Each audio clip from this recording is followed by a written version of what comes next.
Fashion has always been a vehicle for both individual expressions and cultural values, yet by today's standards, certain past styles can look utterly absurd.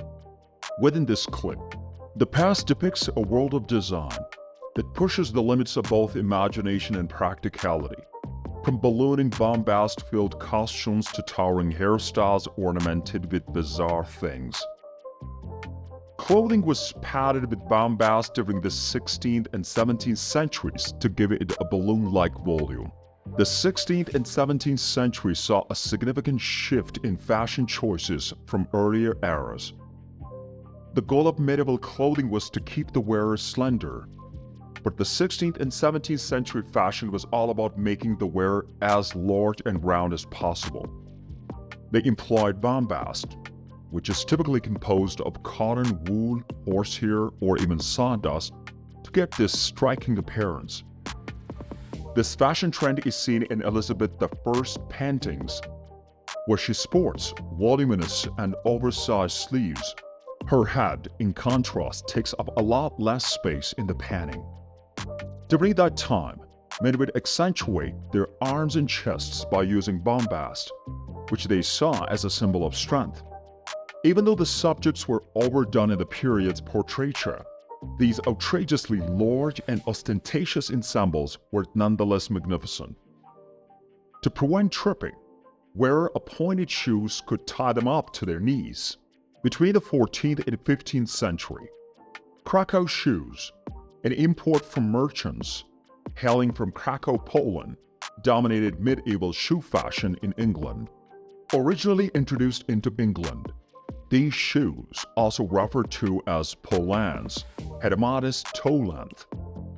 Over the 200 years of their fame, they attracted the attention of the nobility and became longer and longer, probably because of competition. Eventually, to walk at all, wearer had to tie the tips of their shoes to their knees. Polans even found their way into the design of armor.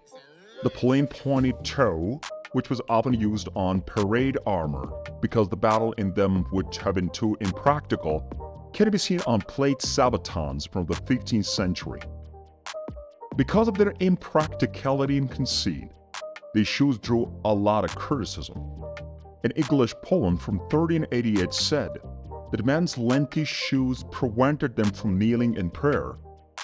Edward IV finally enacted a regulation in 1463 prohibiting the wearing of the polans with toes longer than 2 inches by anyone who was not a lord. During the Middle Ages, the ruling class considered it fashionable to have cufflinks on their armor and clothes. During the already eccentric 15th and 16th centuries, men wore codpieces, which were sewn into their pants to draw attention to their packages.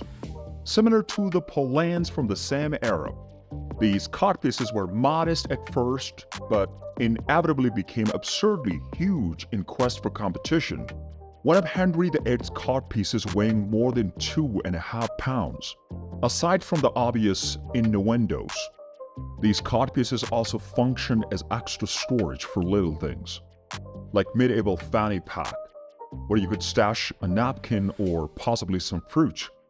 Like polans, these codpieces were displayed not only in the royal court, but also on the battlefield, where they were fastened to the affluent lord's plate armor's crotch. The Japanese have been blackening their teeth for centuries as a sign of health and beauty. For millennia, Asian and Oceanic peoples engaged in the common cultural practice of teeth blackening, which included the Japanese ritual of ohaguru. In Japan, ohaguru was performed with a mixture of vinegar, tannin, and iron fillings called kinemizo. Pitch black things are still seen as extremely beautiful in Japan. Therefore, it makes sense that having pitch black teeth was desired. There was no age or gender restriction on who might use this solution to color their teeth. During the Heian period, darkened teeth signified the initiation of adulthood for the young adults around the age of 15, while it was only a sign of beauty for older persons. During Marie Antoinette's reign, ladies accessorized their enormous hairstyles with towers, cremation urns, and butterflies. The poof sentimental, or just poof, was a huge, ornate hairdo that reached to the great sizes, and was first used by Marie Antoinette, the Queen of France.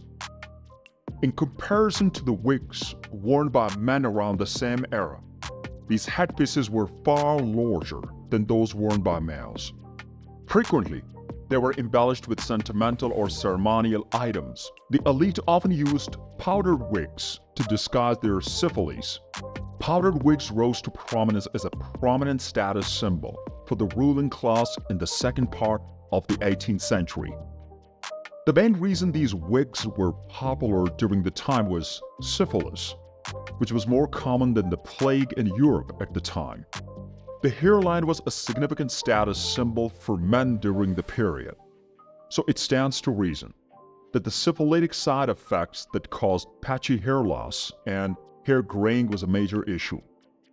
The quick but pricey solution for concealing the hairline was to wear wigs till they were nearly invisible, since during that time, the forehead was considered the center of attention and beauty.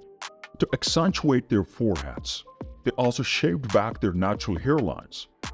Additionally, popular were hairdresses that sat farther back on the head, exposing as much of the wearer's forehead as possible. This contributes to the medieval notion that uncleanliness was indicated by female hair, and people during that time were very concerned about cleanliness. Despite how often the medieval era has been represented in films as a filthy and repulsive time, in reality, medieval people were obsessed with maintaining clean breath, well-groomed hair, clean clothes, and in this case, plucked eyebrows. Originally, men wore high heels as a status and wealth symbol. High heels have their roots in the 10th century in Persia, when they were worn to prevent the user's feet from slipping out of the stirrups when mounted. In those days, England had a long history of hermits, people who abandoned society to pursue spirituality. During the Georgian era, they were aggressively sought after and recruited to reside on large rural estates, offering support, reason, and spiritual and moral advice to the host family and their guests. Father Francis was one such hermit who became so well liked that his host family opened a pub to serve the large number of people who came to him for guidance. In conclusion, by today's standards, historical fashion trends display an amazing variety of strange looks. In addition to reflecting the quirks of their respective eras, these practices, which range from bombast painted garments and oversized pointed shoes to elaborate haircuts and powdered wigs, also serve to emphasize the social and cultural ideals of various periods. Every trend highlights the always changing nature of fashion and its place in society by providing a distinctive window into how individuals show their status, beauty, and personality. Don't forget to like, subscribe, and leave a comment below.